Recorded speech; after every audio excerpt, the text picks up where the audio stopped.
Добър ден! Показваме ви отоплителна система, изградена на принципа на термопомпа въздух-вода. Външното тяло е с мощност 17 кВт.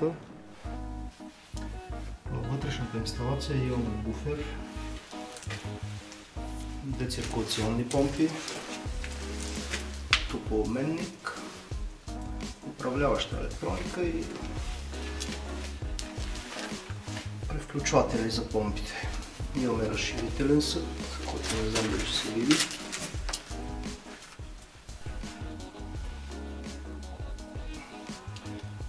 Имаме етажно колекторно табло, от което се разпределят линиите към конвекторите.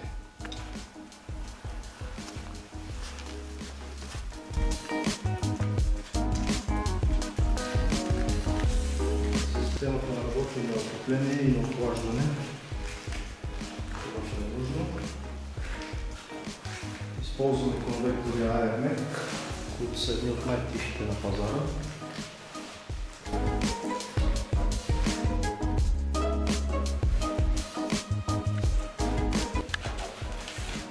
На втория етаж имаме същото разпределително колекторно табло, откъдето тръгват линиите за конвекторите и за бойлера и за линиите в банята.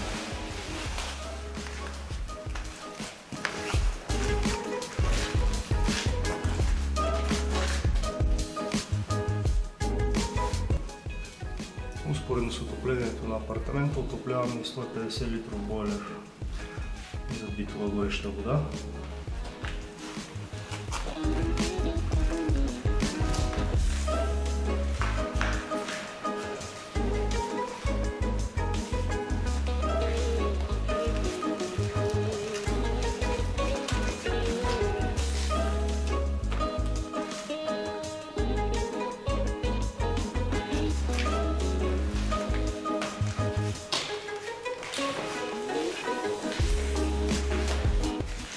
Представихме ви поредния успешно завършен обект.